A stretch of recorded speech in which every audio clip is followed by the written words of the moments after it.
Hola, soy Joaquín. Yo soy Aret. Soy Romina. Yo soy Ariana.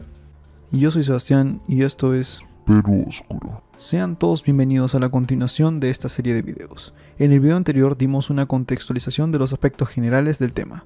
En el video de hoy daremos una explicación más profunda de los mecanismos de violencia y narcotráfico empleados en las provincias de Padre Abad y Coronel Portillo durante el conflicto armado interno entre los años 1980 y 1995. Además, tendremos una exclusiva entrevista con nuestro invitado especial, Néstor Ramírez Salvador, un héroe de guerra muy valiente que fue parte de un increíble grupo de policías, los Hinchis, un grupo especializado en narcóticos y en sublevación terrorista, considerados como de los más temibles por su arriesgado y temible entrenamiento como reclutas. Así que sin dar más vueltas, comencemos.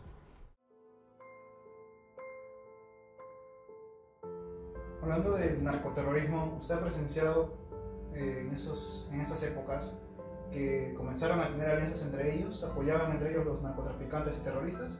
No, en la época que yo estuve, más que todo se combatió el terrorismo. Todavía no estaba muy unificado lo que es ahora el narcoterrorismo, ¿no? Estamos hablando hasta el 82, que yo estuve por esas zonas, 84. Posteriormente a eso sí había la unión ya del narcoterrorismo, netamente, que existe hasta la fecha, ¿no? Claro. Por décadas, la producción de cocaína se produjo como materia prima en el Perú. En el año 1980, la superficie cultivada de estas producciones era un aproximado de 17.862 hectáreas. El MRTA y el Sendero Luminoso estaban presentes en las regiones colaqueras de la Selva Alta y tenían encargados con el fin de convertir a la Guardia Civil, es decir, a la Policía Nacional. En el año 1982, miles de campesinos colaqueros, algunos de la región de Padre Abad, se trasladaron a la ciudad de Tingo María, donde ocurrió una huelga de 11 días que resultó en la restitución del comercio legal de la coca, conectando el gobierno con el narcotráfico, iniciando el ciclo del auge de la producción ilegal considerada el boom del narcotráfico. Esta conexión entre el Sendero Luminoso y los derivados ilícitos de la comercialización de la cocaína fue la raíz por la cual estos campesinos colaqueros reclamaban esa justicia en aquella huelga. Todo esto a raíz del apego del narcotráfico. Durante los primeros años de la década de los 80 hubo un acercamiento creciente en el negocio de la coca, en lo que hoy se convirtió en la mayor cuenca colaquera en el Perú, organizada por el grupo terrorista de Sendero Luminoso, grupo narcoterrorista cuyos ataques y violencia le costaron la vida a miles de personas y cientos en la región de Padre Abad y la región de Coronel Portillo. Ahora abordaremos el tema de violencia estructural. Es un concepto abstracto, pero útil para entender el porqué de los siguientes casos. La violencia estructural se define como un tipo de violencia invisible o difícil de percibir, la cual tiene como causa los procesos de estructuración social. ¿Qué quiere decir este término? La estructuración social es la forma de cómo nos organizamos de acuerdo a nuestra cultura. Otro nombre que le dan es la violencia sistemática, y esta es equivalente a la injusticia social. Un ejemplo de violencia estructural son los casos de narcoterrorismo en regiones pobres y abandonadas por el Estado, como en Coronel Portillo y Padre Abad, que dependen de este tipo de actividades para subsistir, donde niños y jóvenes son obligados a participar directa o indirectamente del negocio, interfiriendo así con su educación y violando sus derechos de libertad. Esto ocurre porque las familias, al dedicarse a estas actividades vinculadas con la coca, le dan la responsabilidad de aumentar los ingresos familiares a los menores, generando un círculo vicioso de atraso escolar y reduciendo la probabilidad de que puedan tener un trabajo lícito. Podemos ver que, a pesar de no existir violencia física en este ejemplo, el hecho de atentar con la integridad de los pobladores es una manifestación de la violencia estructural. ¿Cómo generaban terror los terroristas en esas zonas? ¿Mostraban algún tipo de venganza ante ustedes, con los pobladores? Bueno, los terroristas, pues su mejor arma era amenazar y matar a las autoridades a fin de que no presten apoyo a las fuerzas del orden, ¿no? Tanto al ejército como a la policía. Toca hablar de uno de los subtemas que más pasa desapercibido cuando se habla de la violencia ocurrida durante el conflicto armado interno. Nos referimos específicamente a la violencia política. Pero, ¿en qué consiste la violencia política? Bueno, este tipo de violencia aparece cuando se toma justamente la violencia como la única forma de alcanzar la justicia social.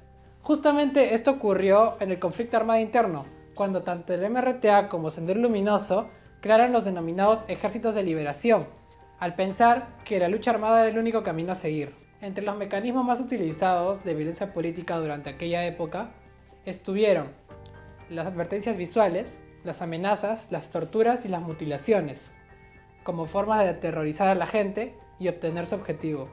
Por su parte, entre los años 1980 y 1990, tanto Padre Abad como Coronel Portillo sufrieron con mayor intensidad la violencia política.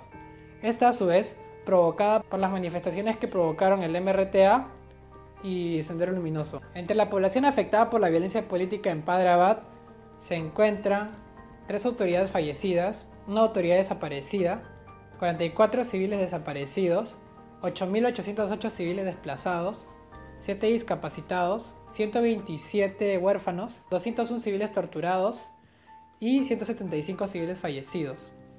Por otro lado, en Coronel Portillo encontramos 6 autoridades fallecidas, 7 civiles desaparecidos, 6.906 civiles desplazados, 4 discapacitados, 54 huérfanos, 42 civiles torturados y por último 67 civiles fallecidos.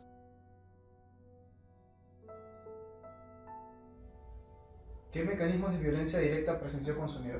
Encontramos pues pueblos arrasados, ¿no? Que todo el mundo sabe esos temas, ¿no? Entonces era doloroso ver, digamos, cómo encontrábamos pueblos arrasados por las sendas terroristas. Finalmente abordaremos un tema que engloba a todos los demás, dado que era la principal forma de actuar de estos grupos terroristas, PSPCL y el MRTA, para tomar el poder, y también, en muchos casos, un efecto colateral de las acciones de las Fuerzas Armadas. Se trata de los mecanismos de violencia directa, violaciones a los derechos humanos cometidas directamente contra los habitantes de Padre Abad y Coronel Portillo. Recordando el video anterior, en estas provincias se reportaron unos 580 casos de violencia directa, 510 en la provincia de Padre Abad y 70 en Coronel Portillo, ocurridos durante el conflicto armado interno. A continuación, les presentaremos los mecanismos de violencia directa más frecuentemente empleados, así como casos reales ocurridos dentro de estas provincias y documentados por la CVR. Según la ONU, se produce una desaparición forzada cuando un agente de gobierno o externo al mismo detiene a una persona, la priva de su libertad y luego desconoce su paradero. El 12 de diciembre de 1989, en Yarinacocha, miembros del MRTA secuestraron de su domicilio al estudiante de tercer grado de primaria Vilma Nunta Inuma, de 15 años, a quien en días previos habían invitado a integrarse a sus filas. Se la llevaron en una motocicleta roja y desde entonces Vilma se encuentra desaparecida.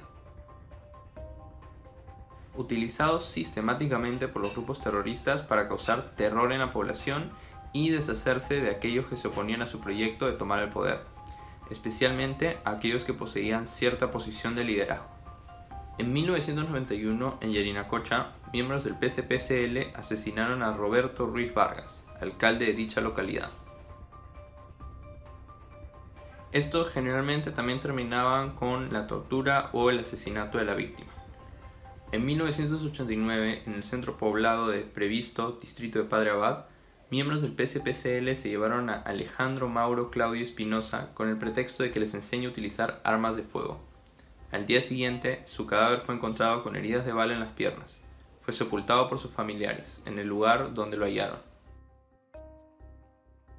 Los grupos terroristas las utilizaron para imponerse sobre los intereses individuales de los pobladores. En 1988, en el centro poblado Alto Chambillo, distrito de Padre Abad, el agricultor Rodolfo Chipana Sudario fue torturado por miembros del PSPCL con la finalidad de que aceptara dirigir el comité de la comunidad. Fue atado de manos, colgado de un árbol y golpeado hasta que aceptó el cargo para salvar su vida.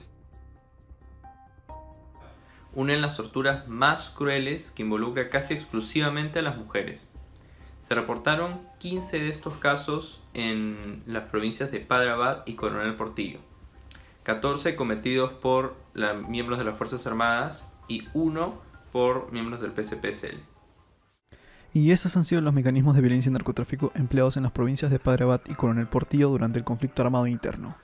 Esperemos que este video les haya permitido informarse sobre esta situación poco conocida. Si les ha gustado, denle like, suscríbanse y activen la campanita de notificaciones para no perderse ninguno de nuestros futuros videos. Próximamente subiremos al canal la conclusión y cierre de ese trabajo, donde sintetizaremos el tema y daremos comentarios acerca de este. Y recuerden que quien no conoce su historia está condenado a repetirla. Un abrazo. Chao, chao.